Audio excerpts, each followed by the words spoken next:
啦，各位同學，你哋好，歡迎收睇今日嘅中文班，又嚟到去單元4啦。咁啊，每一個月嘅月尾啦，第4個單元咧，佐治 Sir 都會講一講你哋呢一個月究竟有啲咩得着。咁啊，尤其是係閱讀理解嘅讀文技巧方面啦。咁答題固然之重要啦，但係我覺得讀文更加重要。如果你未搞清楚讀文呢一個咁樣嘅步驟咧，同埋用正確嘅方法嘅話咧，咁你答題咧就好難答得啱嘅。咁所以你哋有冇學到啲嘢？寫作方面又係啦，每一堂我都用差唔多成8-9個字時間去不斷咁教你哋。咁有好多同學係真係實際地，我見到佢哋嘅寫作係不斷逐少咁有進步。無論寫嘅字數方面啦，文章結構方面咧，用詞方面咧，都係有慢慢進步。同時間有啲同學咧就好少交作文俾我嘅，咁你哋要檢討下啦。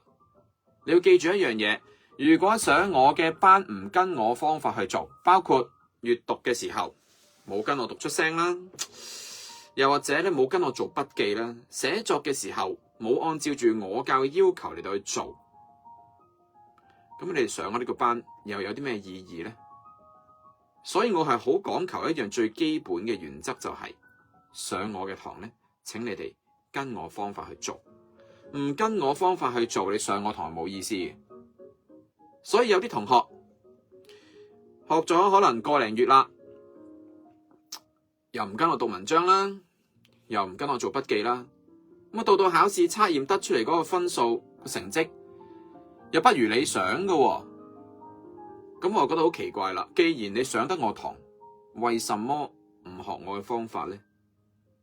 唔學嘅方法全部冇用嘅喎，考試測驗用唔翻出嚟，咁照樣係用翻以前嘅方法，咁係唔得嘅，明唔明白？所以佐治 Sir 咧都要好慎重地、好嚴重地、嚴肅地同你哋講，請所有同學咧都要跟我讀出聲，同埋做筆記，明唔明白？如果冇嘅話，咁你哋唔好讀啦，真係，以免啲人就話：哎呀，讀完佐治 Sir 嘅班冇用嘅，學唔到嘢嘅。但係個實際情況原來就係你冇跟我方法去做，咁我就好無辜啦，係咪？所以唯一幫到你自己嘅就係你自己。課堂嘅時候，請你專心啲聽，同埋跟住我方法去做。平時自己做練習、做功課都要讀出聲，堅持讀出聲，同埋做多啲筆記。同埋你要明白呢兩樣嘢背後目的係啲乜嘢？我唔係落 order 俾命令你哋去做，你就要做嘅，而係你要明白背後有咩好處。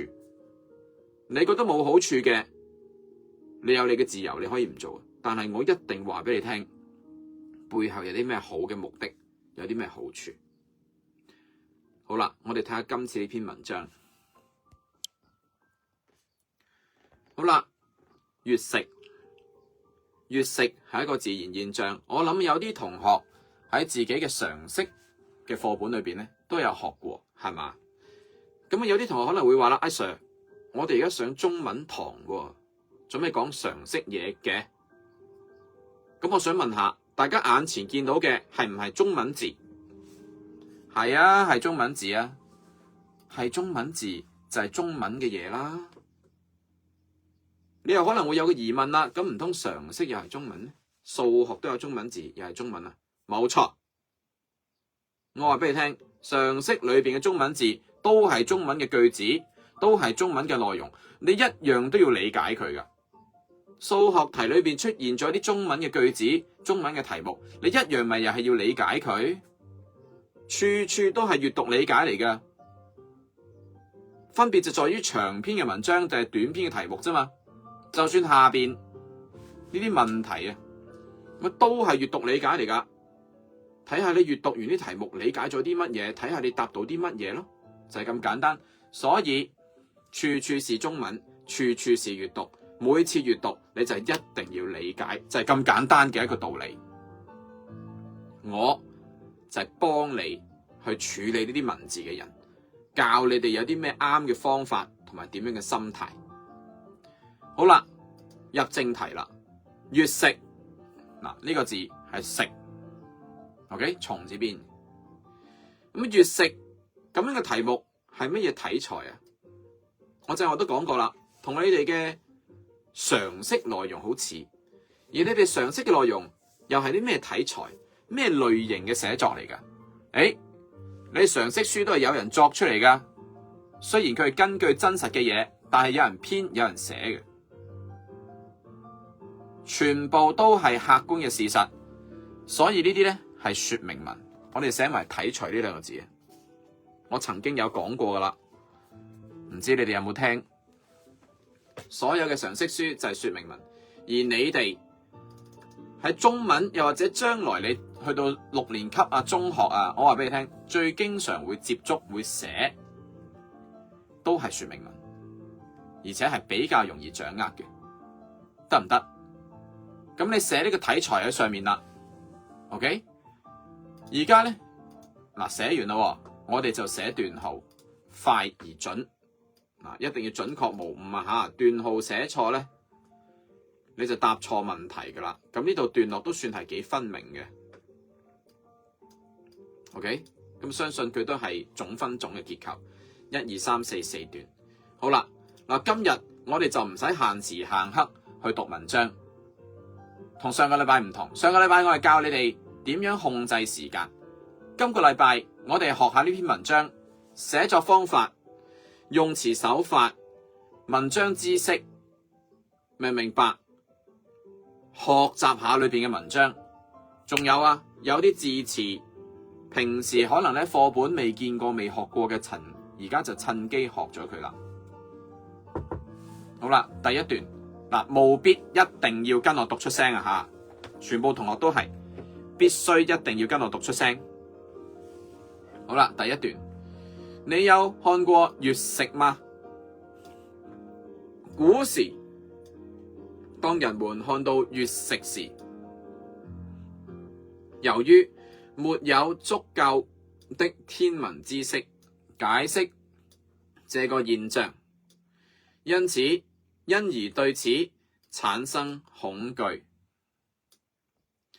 中國古代的人們以為是天狗在吞噬月亮，於是借着敲響鑼鼓來嚇走天狗，救回月亮。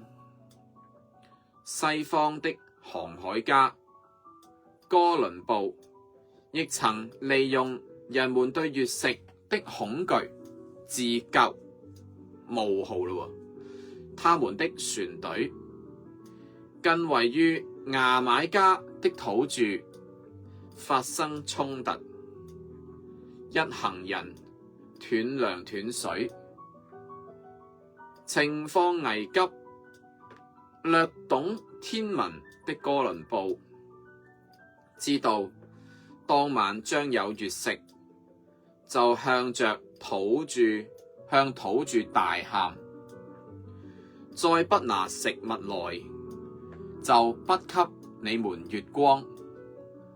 晚上，哥倫布的話果然應驗，月食的現象令月光消失，土著不知就裡，只得依從哥倫布的話，奉上食物。船隊遇上的危機因而化解。好啦，第一段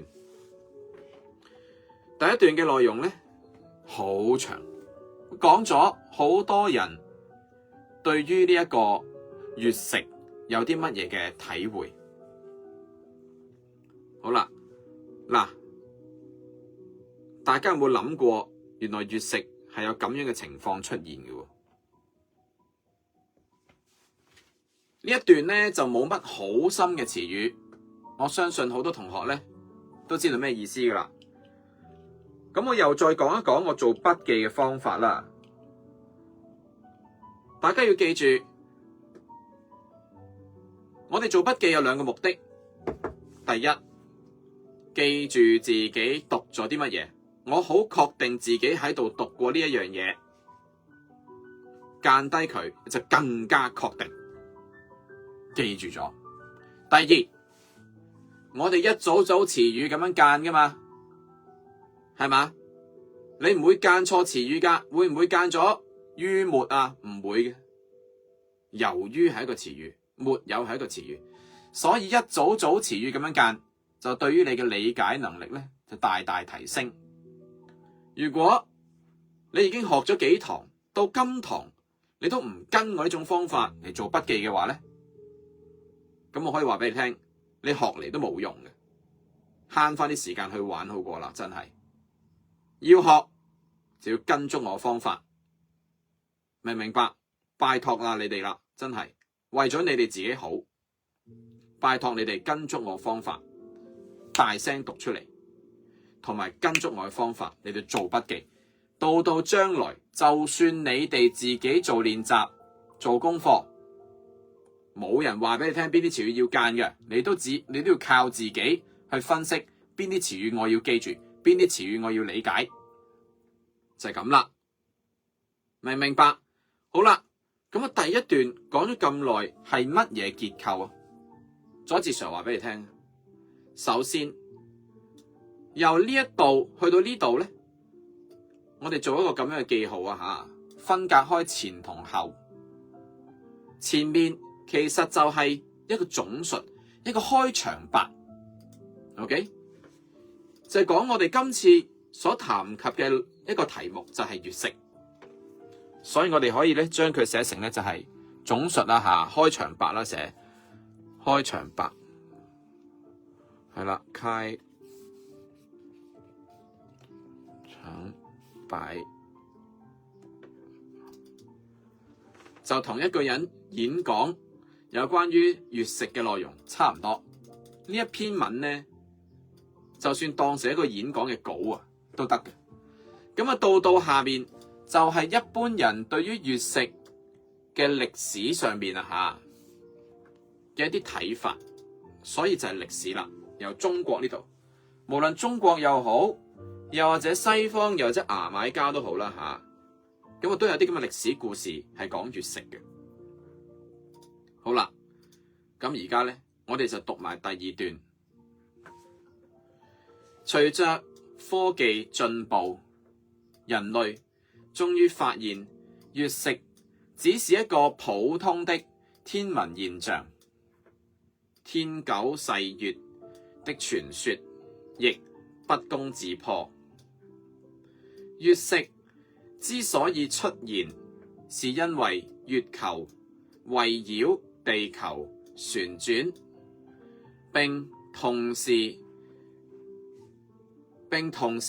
隨地球跟從太陽旋轉。當地球轉到太陽和月亮之間，三者恰好處於同一直線或接近同一直線，陽光就會被地球擋住。由於月球不會發光，它所以在晚上散發銀光，全賴太陽所賜。當陽光被地球阻截，月球的部分或全部就處於黑暗之中。這樣，在地球背對太陽那一面，人們就會看到月食這個天文現象。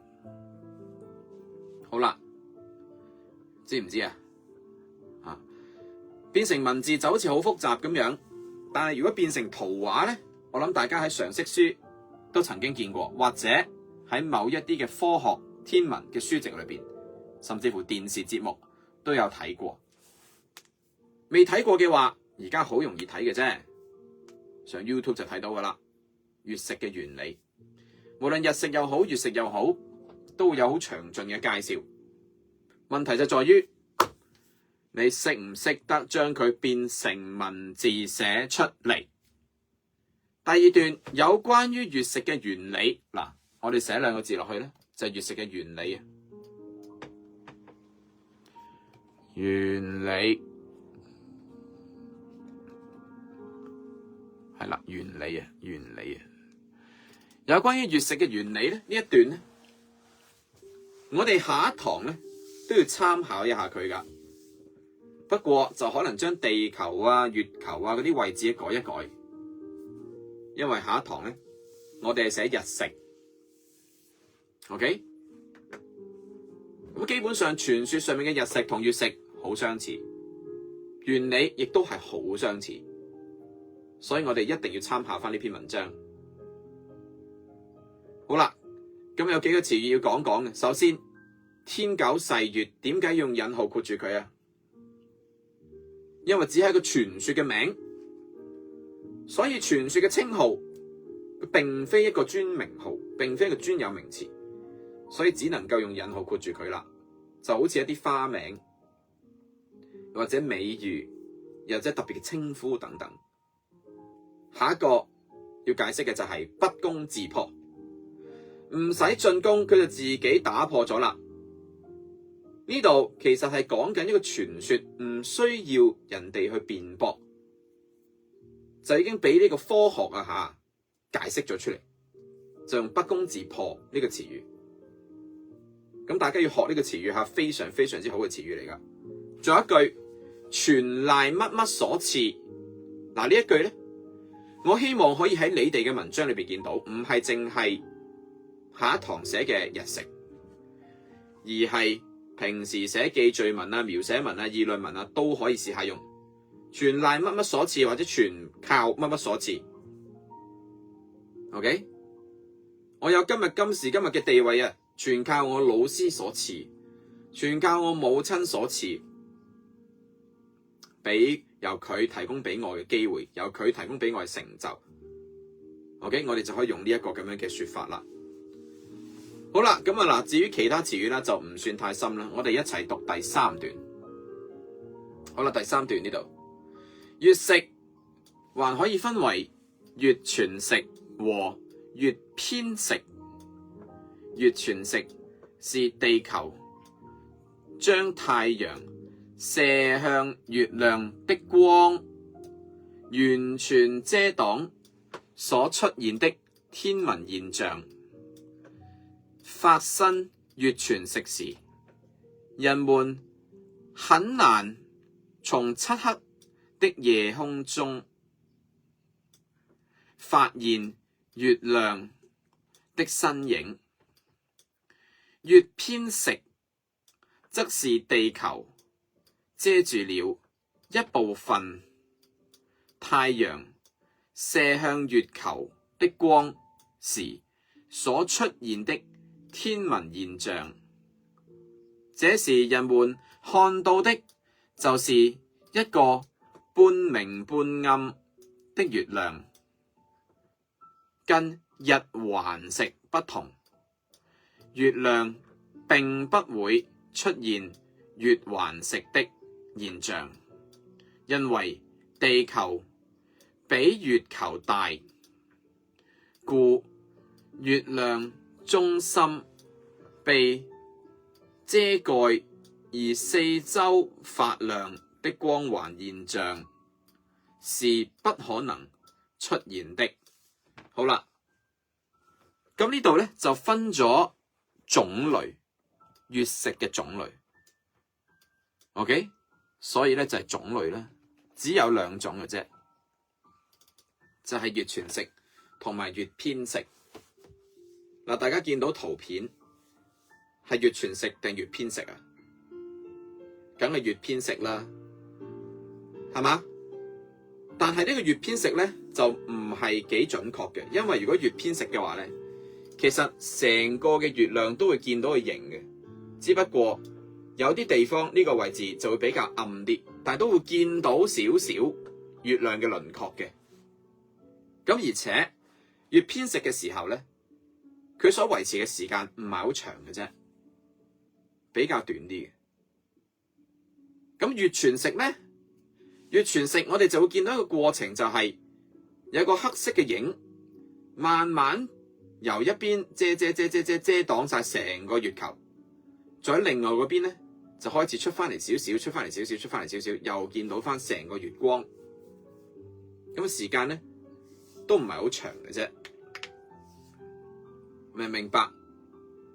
咁啊，但係月全食，如果成個地球嘅影遮住咗月球嘅時候咧，就睇唔到月球噶啦，得唔得？月相同月全食會同時出現嗎？月相同月全食會同時出現嗎？呢個問題咧，我諗你哋喺網上面揾，又或者問下 ChatGPT 會比較準確啲。佐治 Sir 咧，好老實講，我對於月食嘅知識咧，都係喺呢篇文章裏面學到最多。呢度冇講嘅話，佐治 Sir 就唔敢講俾你聽，明唔明白嗱？所以我唔會特別去答呢個問題啊嚇。月相同月全食，我都有略懂啦，但係我唔想答呢個問題，費事講錯咗。所以你哋如果想知道月相同月食會唔會同時出現呢？請你哋自己問下呢一個嘅 ChatGPT 啦，明唔明白？應該會嘅，我覺得就應該會啦。好啦，咁啊到第三段有冇嘢需要解釋呢？佐治上睇一睇下嗱，佢用詞都比較簡單，不過啲乜嘢遮住乜嘢，咩嘢遮住乜嘢啊？呢啲就要靠你哋自己細心喺個腦裏邊思考一下，知唔知道？好啦，咁我哋睇下第四，由此可見，月食不過是一個簡單而容易理解的天文現象，在人類早已登上月球的今天，天九細月只能當成是人們對天文現象寄予豐富想像的傳說。好啦，第四段簡短，而且咧就係非常之綜合性嘅一個總結嚟嘅，大家可以寫總結呢兩個字啦。簡單啲講，呼應翻開頭，呼應咗啲乜嘢？我想問下。嗱，佢呢度好明顯做咗首尾呼應啦，咁但係佢做咗個點樣嘅首尾呼應？呼應咗啲乜嘢？好啦，咁有啲同學留意到，佢都同樣用咗天九細月呢一樣嘢，係嘛？冇錯啦，開頭就講傳說，講歷史，係嘛？最後又重新再講多次，佢只係一個傳說，其實佢只係一個好簡單嘅天文現象嚟嘅啫，明唔明白？解釋翻呢樣嘢啦，所以就做咗一個簡單嘅首尾呼應。好啦，咁呢篇文章咧，我諗好多同學喺讀之前咧，就已經對月食係有一定嘅認知。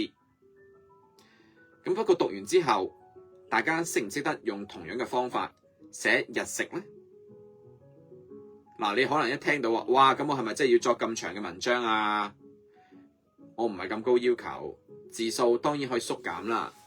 下邊嘅原理啊，又或者種類啊，又或者總結嘅內容咧，總結已經好簡短啦。我哋下一堂都可以用翻呢個總結，將佢改成日食就得啦，係咪？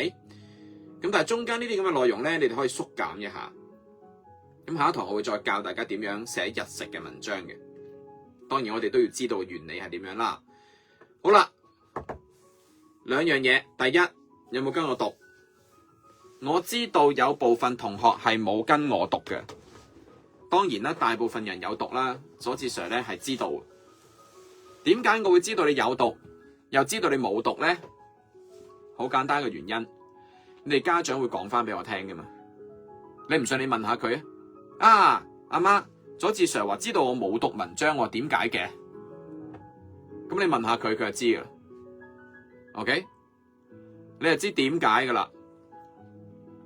有讀嘅話，你哋家長會講俾我聽。咁而且我會俾徽章你嘅，咁所以我係知道有好幾個同學係從來都唔跟我讀嘅。咁我呢度再講多次啦，唔跟我讀嘅同學聽住，你唔跟我讀嘅話咧，你學得冇咁好噶。你唔信我唔緊要啊，你咪試下咯。我成日都講噶，你唔信，但係你又唔笑，即係究竟係咪真噶？跟你讀係咪有好處噶？咁試下咪得咯。咁試下咪知道係有冇好處咯，就係咁簡單啫嘛。你又唔信，但係你又唔試，唔試啦，你又唔信，咁想點啫？係嘛？所以既然讀得我呢個班，我最想見到嘅就係所有同學嘅家長都話翻俾我聽，你係有讀出聲，然後我可以大派徽章、大派禮物。呢個就係我最想見到嘅。我唔會慳住啲徽章，唔會慳住啲禮物嘅。你哋做到最基本要求，我就已經會獎勵你哋噶啦。明唔明白？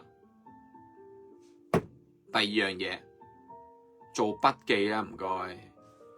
我知道而家有啲同學，無論睇直播又好，睇重播又好，已經急急忙忙走去答下邊嘅問題。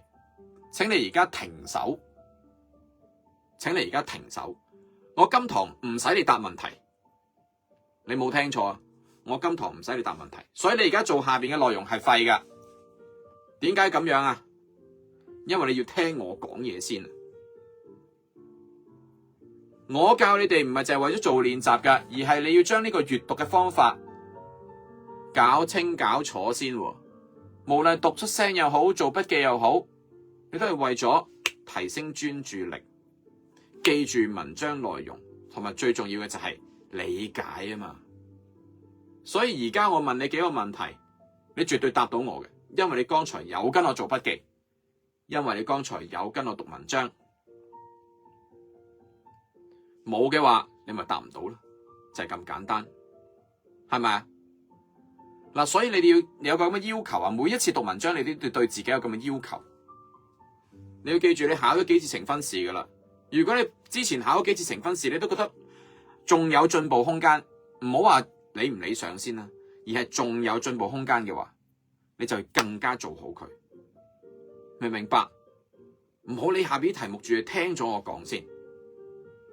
你上我嘅堂就係為咗學方法，唔係為咗操練題目，知唔知道？學咗呢個方法，你再自己去操到熟啦，操到掂晒啦，操到一條題目都冇錯啦，咁你先叫成功，明唔明白？好啦，咁啊正話我話唔使做下邊嘅題目咧，氹下你嘅啫。而家我哋都要睇題目嘅，不過睇題目咧係另外一個技巧嚟嘅。相同地，我正話一開始都講過。問題都係字，有字嘅嘢就要閱讀，有字嘅嘢就要理解。OK， 咁所以我哋一定要每一題都理解佢講啲乜嘢。我係會用點點點嘅形式嚟做筆記啊吓。第一題啦，中國古代人們以為月食是天狗在吞噬月亮，主要原因係咩呢？ A， 他們希望救回月亮。B， 他們對月食心存恐懼。C， 他們缺乏足夠天文知識。D， 他們想利用敲鑼的聲響嚇退天狗。好啦，幾個答案都好似似地咁，文章都有講過，但係我哋要留意嘅題目問乜嘢。咁我俾10秒鐘你哋答呢題啊，10秒鐘我就會講噶啦。咁啊，希望所有人咧都盡量試下。打個答案出嚟，或者撳翻相應嘅表情符號啊吓。好啦，咁啊眨下眼，仲有3、2、1，10秒好快過嘅啫。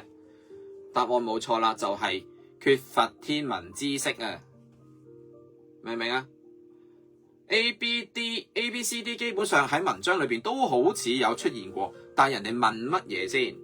佢話佢哋以為天狗吞噬月亮係因為乜嘢？因為佢哋冇天文知識咯。好啦，第二題長題目啦。佢話中國嘅古代啊，嗱又係中國古代人啦，用什麼方法嚟到去救回被吞噬嘅月亮咧？嗱，有咩方法啦？10秒鐘俾你諗一諗。每一題咧，我哋都要思考動腦筋，千祈唔好淨係得個喺度等啊！阿 Sir 就嚟都講答案噶啦，咁我等埋先咯。你如果用嘴巴答呢一題問題，你會點講啊？嗱，冇話唔俾睇，你咪翻轉頭睇咯。敲鑼打鼓啊嘛，敲鑼打鼓啊，佢就話敲響鑼鼓，咁啊同敲鑼打鼓一樣意思啦。咁我哋照跟文章咪就係古代嘅人咧會敲響鑼鼓，嚇走天狗，救回月亮咁樣。OK 嚇咁樣咯。咁啊跟翻文章嘅話，嗰個救回咧，我哋就要用引號括住佢啊嚇。中國古代的人會敲響鑼鼓，嚇走天狗，逗號開引號救回閂引號月亮句號。好啦，咁啊有幾樣嘢要講翻嘅，就係中國一定要點啊？尊名號啦。OK 啊，唔好俾機會老師扣分啊。同埋對一對啦，中國古代的人會敲響鑼鼓，嚇走天狗，救回月亮。OK 啊，就係咁啦，得唔得？好啦，咁你哋可能咧忙緊寫嘅啊。咁啊而家咧，當然你寫得晒嘅你就寫啦，寫唔晒嘅話睇重播。我哋而家睇下一頁。好啦，咁到第三題啦。佢話作者在文中舉了天狗噬月的傳說和哥倫布的事蹟，目的係乜嘢啊？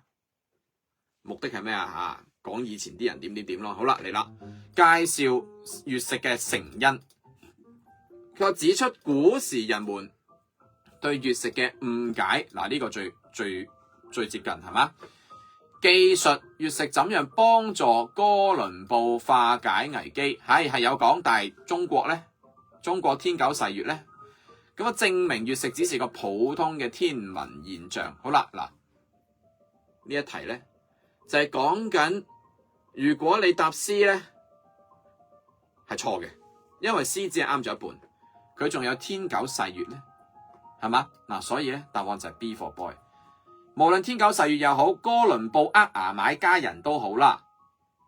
問題咧，佢哋都係為咗要講出古時候嘅人對月食嘅誤解，知唔知道？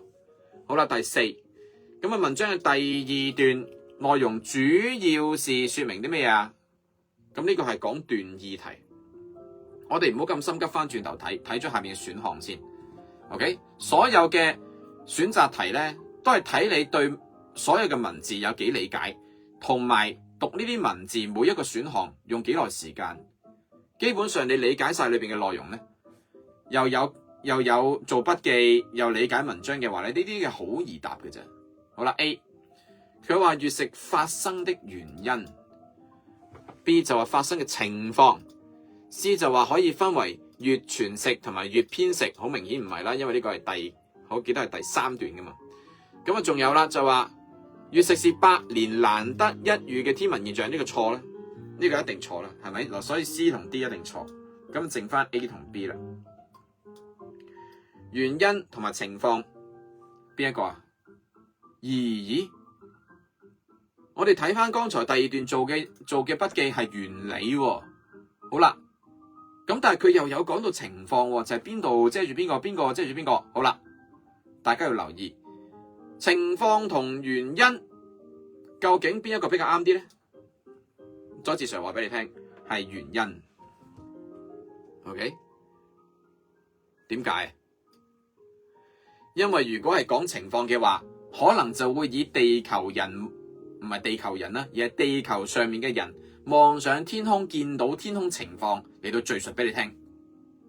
但係佢唔係咁寫，佢係講個原理俾你聽。OK， 點解會發生？運行對邊度？運行對邊度？邊個遮住乜嘢？邊個遮住乜嘢？所以呢度就係講原因。嗱，呢一題咧比較上有少少 tricky。OK， 有少少咧就係好似擺個陷阱嚟呃你咁樣。好啦，咁啊到第五題啦。佢話根據上文以下嘅哪項，即係一個就嘅描述是正確的？地球圍繞着月球旋轉，錯啦。地球圍繞着呢個錯啦，點都唔使點啦。月亮的銀光來自太陽，呢個已經啱啦。不過睇埋 C 同埋 D。好啦，可以分為月全食、月偏食同埋月環食，錯啦，冇月環食嘅，錯啦嚇。人們可以在月全食嘅時候清楚看見月亮，唔得啦，因為睇唔到噶嘛，所以唯一正確嘅就係 B for boy 啦。OK， 睇清楚啊 ，B for boy 係啦，啱啦，呢個啱，就係咁簡單。好啦，咁啊嗱，又係選擇題。根據文章內容以下，哪一個係最適合作為本文嘅題目？嗱，除咗月食呢兩個字之外，邊個咧嚇？月食之謎，美麗的月食啊，美麗的月食。咁仲有令人恐懼的月食，定係不可思議的月環食？月環食就錯梗啦，係咪？月環食錯梗啦。咁啊，剩翻 A、B、C 啦。你覺得佢主要係講邊一樣嘢？如果美麗嘅月食就會講佢有幾靚啦，好明顯冇啦。咁啊，咦，有講佢令人恐懼喎，有講佢令人恐懼喎，但係解釋咗俾你聽啫嘛，解釋咗俾你聽月食嘅原理、月食嘅種類，就冇嘢好恐懼啦，係嘛？佢唔係描寫佢有幾恐懼，所以唯一啱嘅就係月食之謎啦。解釋一樣俾你聽噶嘛，所以你未睇呢篇文章之前，假設你唔知咩叫月食嘅話，咁而家你知啦，就係咁簡單。OK， 咁今次咧就冇乜長題目啊嚇，咁除咗第二題之外冇乜長題目。OK， 咁下次我哋做長題目嘅時候就要多啲留意啦。同埋有一樣嘢，你哋有冇諗過呢啲咁樣嘅選擇題，尤其是第四題呢啲段意題，分分鐘係出長題目俾你嘅。第三題都係嘅。分分鐘佢係出長題目俾你，你要識得寫呢一句嘢出嚟嘅，明唔明白？如果佢就咁俾兩條橫線你寫唔寫得出？點解佢要舉天九噬月同埋哥倫布嘅事蹟俾你聽？佢就咁俾兩條橫線你寫唔寫得出？可能都寫得出嘅，係嘛？嗱，呢啲係分分鐘佢會出長題目俾你嘅內容嚟嘅，所以我哋唔好以為淨係做咗圈咗啱嘅答案就算啦。而係睇下人哋呢一句點寫噶，唔該，知唔知道？好啦，咁啊嗱，題目就做完啦。而家咧，我哋翻轉頭間低呢一篇文章裏邊咧，唔係好多嘅佳詞，唔算好多嘅啫。OK，咁啊，希望咧就係大家一齊睇一睇啦。咁啊，首先咧就係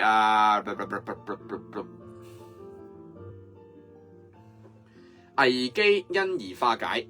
嗱，呢一個咧係短句嚟嘅，唔係佳詞嚟嘅嚇。咁另外仲有正話我講個不攻自破啦嚇，仲有天九噬月啦，呢個都寫一寫啦嚇。咁另外仲有正話有講過咧，就係有一句係乜嘢呢個啦？全賴乜乜所賜啊？不如成句寫一次啦。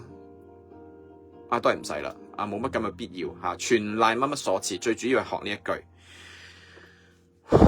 咁啊，另外咧仲有唔係好多嘅啫喎，係啦，呢一段基本上冇乜啦。第三段，我哋睇下最後啦，好啦，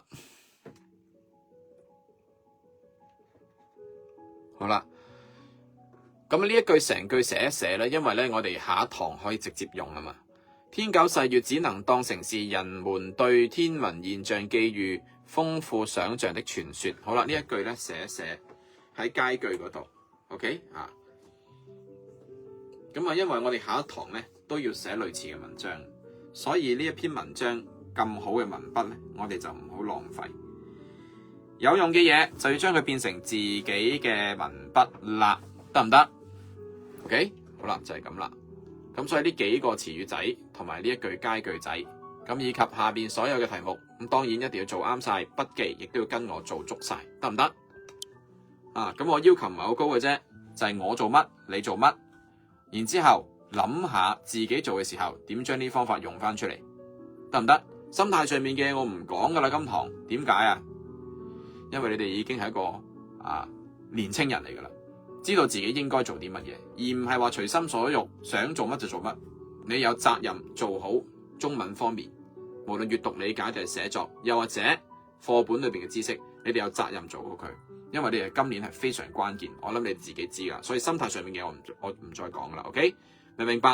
好啦，咁今堂就嚟到呢度，麻煩做完第一、第二頁咧就可以交咗俾我先。